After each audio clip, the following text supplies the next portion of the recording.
भक्तों, जय सीताराम की। कलयुग के पावन अवतार गोस्वामी तुलसीदास जी की जय। श्री राम अनंत। यही यह कथा सुनी नहीं होई, जनि आचरजु करे सुनि सोई।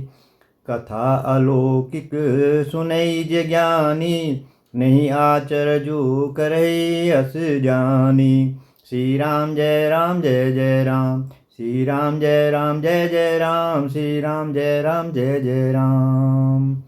राम कथा के मिति जग नाही, असी प्रतीत तिन के मन माही। नाना भांति राम अवतारा, रामायण सत कोटि अपारा। श्री राम जय राम जय जय राम, श्री राम जय राम जय जय राम, श्री राम जय राम जय जय राम।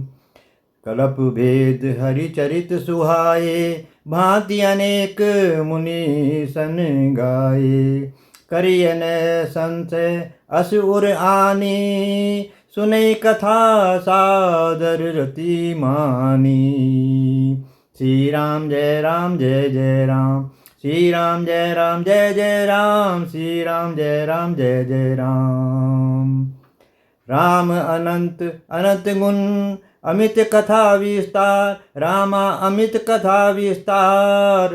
सुनि आचरजु न मानि हई, जिनके विमल विचार। श्री राम जय राम जय जय राम, श्री राम जय राम जय जय राम, श्री राम जय राम जय जय राम। मंगल भवन अमंगल हारी, द्रवसु दशरथ अजिर बिहारी। श्री राम जय राम जय जय राम। कलयुग के पावन अवतार गोस्वामी तुलसीदास जी कहते हैं कि पहली बार यदि कथा सुन रहे हो तो भ्रम न करो, परंतु जो इस कथा के मर्म व भाव को जानते हैं उन्हें कुछ भी भ्रम या संशय नहीं होता है, क्योंकि वे जानते हैं कि राम कथा की कोई सीमा नहीं है, ऐसा उन्हें मालूम है। और कई प्रकार से राम कथा के अवतार हुए हैं। 100 करोड़ से अधिक रामायण हैं। अलग अलग कल्पों में श्री हरि के सुंदर चरित्रों की मुनीश्वरों ने, श्री राम के प्रेमियों ने और अनेक प्रकार से गाया है और कहा है। अतः हृदय में से भ्रम व मोह को छोड़कर श्रद्धा विश्वास से इस राम कथा को सुनिए। अलग अलग रामायणों को सुनकर यह मान लो कि यह प्रसंग किसी न किसी प्रसंग में आया है, किसी कल्प में कथा हुई है, या किसी न किसी अलग अलग ऋषि मुनियों ने और राम प्रियों ने इस चरित्र को गाया है। सब सत्य हैं, उनमें कोई गलत नहीं है, सब सही हैं। अतः आनंद का भाव रखिए, आनंद का भाव रखते हुए कथा को सुनिए, गाइए और पढ़िए। श्री रामचंद्र जी अनंत हैं, उनके गुण भी बहुत ज़्यादा हैं, इसी कारण कथाएं भी बहुत ज़्यादा हैं और सुंदर हैं। अतः श्री रामचंद्र जी से जिनकी श्रद्धा विश्वास व विचार भी निर्मल है, उन्हें सुख शांति ही मिलेगी। सुनकर परिवार व समाज में अनेक आनंद व मंगल ही मंगल हो जाएगा। यह इस कथा का या श्री राम जी जो अनंत हैं, इनका ये महिमा है और इनका प्रभाव है। अतः अब इतना सुनकर आपको यह तो मालूम हो ही गया होगा कि प्रभु श्री रामचंद्र जी साधारण मनुष्य नहीं है। वो हरि या विष्णु रूप हैं, जो मनुष्य का शरीर धारण करके संतों, महापुरुषों, सन्यासियों के साथ गृहस्थियों को सुख आनंद देने आते हैं।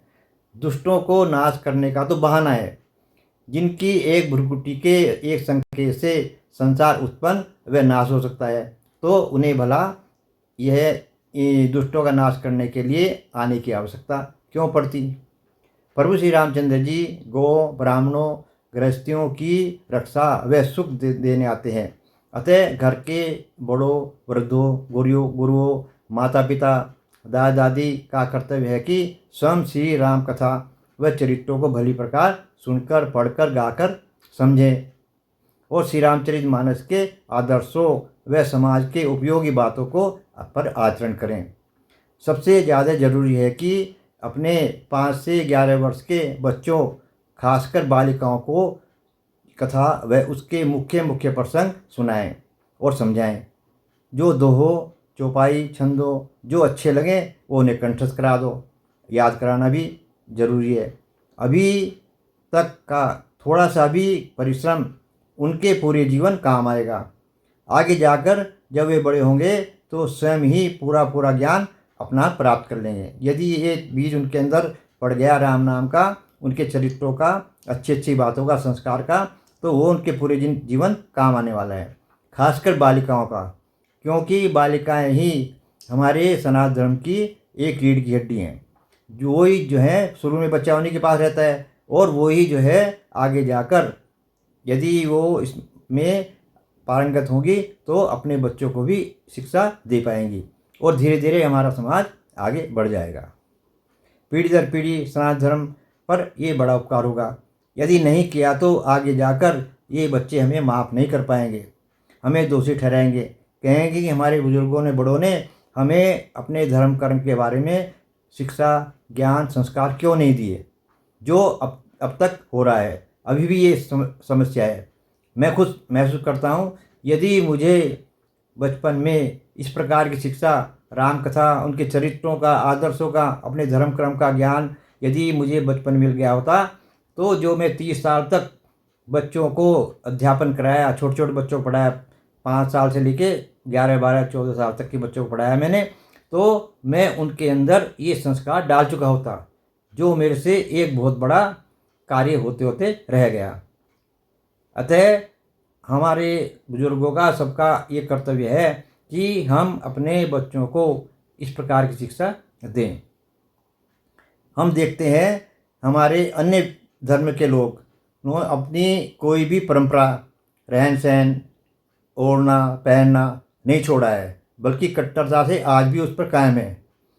और हम एक जरा सा टिक्का या धोती कुर्ता पहनने में या शिखा रखने में हमको शर्म महसूस होती है, बल्कि उल्टे बोलते हैं खुद अपनी धर्म के ही, दूसरे धर्म के नहीं बोलते कि ये तो बुजुर्गों की पीढ़ी का है, इसे तो पिछड़ गया है, ये उसे जो है पिछड़ापन मानते हैं।